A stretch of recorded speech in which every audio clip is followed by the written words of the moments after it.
السلام عليكم ورحمة الله وبركاته. ازيكم يا حبايبي؟ عاملين ايه؟ صلوا على النبي يا جماعة. واحد بعتلي بيقول ان هو ولد على على 4 بنات. فبما ان هو قبل الاخير يعني، فمامته جوزته صغير، خلص جامعته، وقبل ما يخلص الجامعة كان باباه بنيله الشقة في البيت ومجهزها له ومخلصها له، بما ان ابني الوحيد افرح بيه. المهم جاب له واحدة، كانت لسه في ثانوية عامة، يعني خدت ثانوية عامة في بيته، وربنا كرمها وجابت مجموع ودخلت الجامعة، وربنا كرمهم ببنت في أول جوازهم، وبعد كده بتوأم واد وبيت، وبعد كده ببنت تاني. فبيقول بعد ما خلصت الكلية، قبل ما تخلص الكلية صممت إن عيالة دخلهم مدارس خاصة.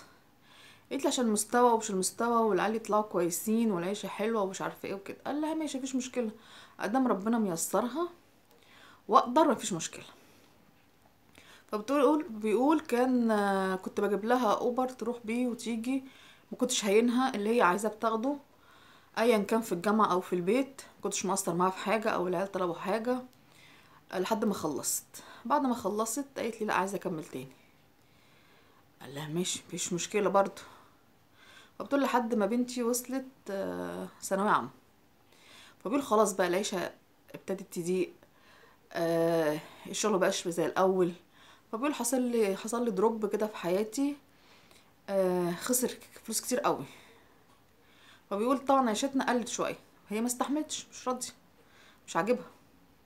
فبيقول لها مثلا ده مؤقتا بس لحد ما ربنا ايه ييسرها، وانت شفتي ايام مني حلوه كتير وخدتي فلوس كتير، فامشي معايا اليومين دول نزقهم لحد ما ايه ربنا ايه يفرجها، واقف على رجلي تاني من الاول. لا مش عارفه، مش عايزه. طبعا خناقات كتير، مشاكل كتير، تتلكك تسيب البيت وتمشي تاخد العيال معاها، تقعد بالشهر بالاتنين عند بيت باباها، اي جنيه يصرفوه على عيالي انا اللي ادفعه، يطلبوا مني يجي لهم يروح لهم لحد عندهم، عيو، روشتات، اي حاجه. فبقول طب ما انا كده كده بصرف عليكم، ما ترجعي.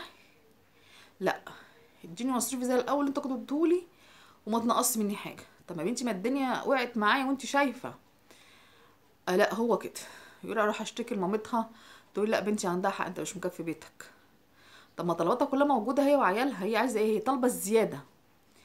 وانا بقول لكم وقعت، ما انتوا شفتوا انا كنت معيشها ازاي ومعامل معاها ايه وعيشتها كانت عامله ازاي. لا هو كده، يا بنتنا ما تستحملش. وبيت طبعا لما عجبنيش كلام باباها ولا مامتها، لجأت لعمامها، طبعا مش عاجبهم الوضع، راحوا كلموهم. باباها اتخانق معاهم، محدش دعوه انا موجود. وبيقول مراتي دي لا انتوا متعرفوش حاجه، انتوا مش عارفه ايه، انتوا. فبيقول وانا طبعا مش عايزه اعمل حاجه عشان خاطر عيالي الاربعه. فبيقول عرضت عليها طيب انتي عايزه ايه؟ طيب اللي يريحك ايه؟ طلعني من البيت، بيت اهلك.